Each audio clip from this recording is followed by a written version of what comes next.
Marriage वाली बहू। सुबह का वक्त था और सरला जी काफी उदास चेहरा लिए हुए पार्क में बैठी हुई थी। तभी उनकी सहेली सुमन वहां पर आती है।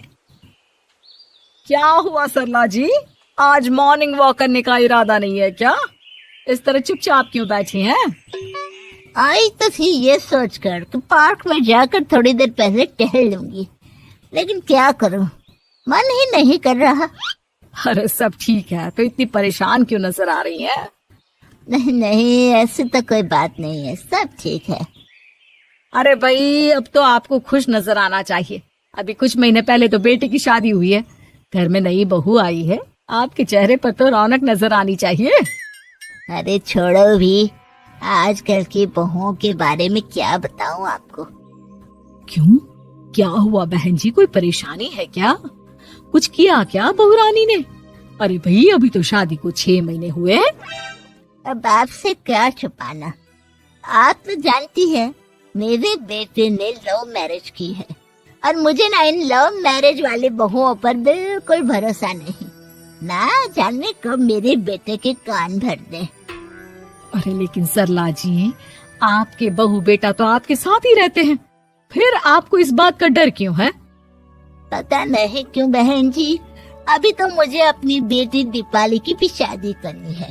बस इसी बात को सोचकर परेशान रहती हूँ। ये लव मैरिज वाली बहू पता नहीं कितने दिन परिवार में एडजस्ट कर पाएगी।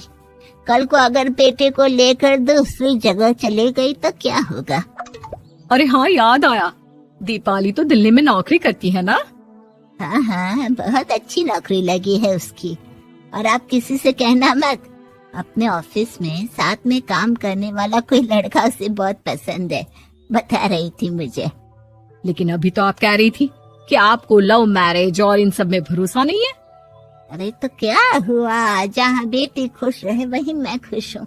और वैसे भी बेटी को तो दूसरे घर जाना है, वो लोग जाने और उनकी बहू जाने, मुझे तो बस अपनी बेटी का ब्याह करना है। अच्छा, ठीक है, जैसी आपकी मर्जी। लेकिन मुझे लगता है कि आप अपनी बहू के लिए कुछ ज्यादा ही सोच रही हैं। क्या पता वो वैसी ना हो जैसी आप समझ रही हो। सरला जी अपनी जगह से उठते हुए कहती है, अब ये तो भगवान जाने, बस मेरी बेटी दीपाली की शादी उसकी पसंद से हो जाए तो मैं गंगा नहा लूं। चलिए बहुत देर हो गई है, मैं भी अब घर जाती हूँ। अच्छा ठीक है, मैं भी चलती हूँ। अगले दिन जब सरला जी अपने घर पर बैठकर चाय की चुस्कियां ले रही थी, तभी उनकी बहू वहाँ पर आती है। मम्मी जी, मैंने एक जगह नौकरी के लिए अप्लाई किया था और वहाँ से सब कुछ पॉजिटिव आया है। मैं भी नौकरी करना चाहती हूँ ताकि घर के खर्चों में थोड़ा हाथ बटा सकूं। अरे बहू, तुम्हें नौकरी करने की क्या जरूरत है? मेरा बेटा अच्छा खासा कमाता है, क्या तुम्हें किसी बात की कोई कमी है? तभी सरला जी का बेटा वहाँ पर आता है। नहीं माँ, उसे किसी बात की कमी नहीं है, लेकिन वो इतनी पढ़ी लिखी है और अगर नौकरी करना चाहती है तो हमें उसे नौकरी करने देना चाहिए। कुछ पैसे घर में आएंगे, हम सबकी मदद हो जाएगी। तुम तो ऐसे कह रहे हो बेटा जैसे ये घर तुम्हारी पत्नी की कमाई पर ही चलता है।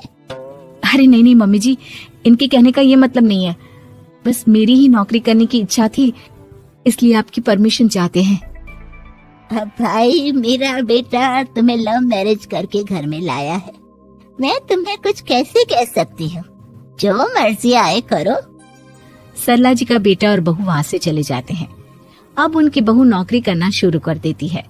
कुछ ही दिन बाद सरला जी की बेटी दिल्ली से अपने घर आती है और अपनी माँ से कहती है, माँ, मैंने आपको बताया था ना, मुझे अपने ऑफिस में साथ काम करने वाले एक लड़के से बहुत प्यार है, मैं उससे शादी करना चाहती हूँ माँ।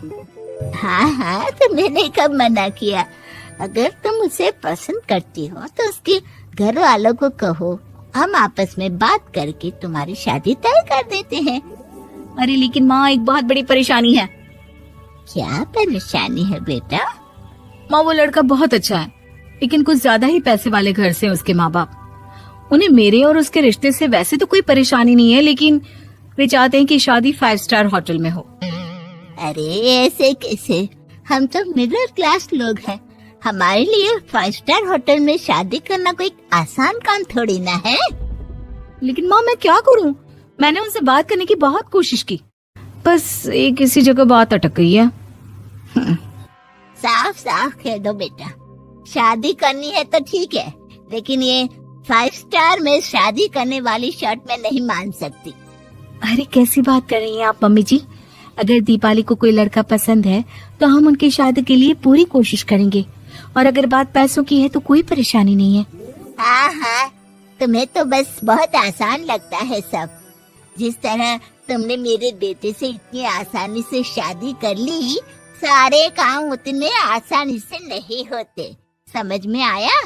हर काम करने में पैसे लगते हैं। लेकिन माँ, मैं उस लड़की को बहुत पसंद करती हूँ। सही बात है बेटा, लेकिन तुम उस लड़के से साफ साफ कह दो, अगर उसे तुमसे शादी करनी है तो अपने घर वालों को मनाए। अगर नहीं मना सकता तो तुम दोनों अपनी गृहस्थी अलग से कहीं सेट कर लो। कोई जरूरत नहीं है अपने माँ बाप के साथ रहने की। मम्मी जी, ये आप क्या कह रही हैं? मैं भी तो आपकी बेटी के साथ लव मैरिज करके आई हूँ। अगर मैंने भी ऐसा ही किया होता तो? लो, अब तो मुझे उल्टा जवाब देने लगी। देखो बहू, मैं तुम्हारी सास हूँ, मुझसे ठीक से बात करो।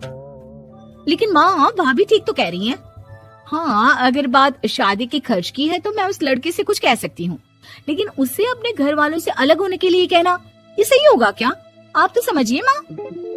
और वैसे भी मम्मी जी, मैंने कुछ महीने पहले जॉब करना शुरू कर दिया था और अपनी पूरी सैलरी बचा कर रखी है। आप चिंता मत कीजिए, मैं दीपाली की शादी में कोई कमी नहीं होने दूंगी। तुम अपनी सारी तनख्वाह मुझे मेरी बेटी की शादी का खर्च करने के लिए दे दोगी? हाँ माँ, मैंने भाभी को पहले ही सब कुछ बता दिया था और वो इस बारे में सब कुछ जानती थी, इसीलिए उन्होंने पहले ही नौकरी करनी शुरू कर दी ताकि मेरी शादी धूमधाम से हो सके। तभी सरला जी का बेटा वहाँ पर आता है। देखा माँ, जैसा हम हर समय समझते हैं वैसा होता नहीं है। आपको लव मैरिज करने वाली बहू से नफरत थी ना, लेकिन अपनी ही बेटी की लव मैरिज पर आपको कोई एतराज नहीं था। ये तो गलत बात है ना। हाँ बेटा, सही कह रहे हो तुम। बहू, मुझे माफ कर दो, मैंने तुम्हारे बारे में गलत सोचा। आज से मैं बहू और बेटी में कोई फर्क नहीं करूंगी, और अपनी लव मैरिज वाली बहू से तो बिल्कुल नफरत नहीं करूंगी।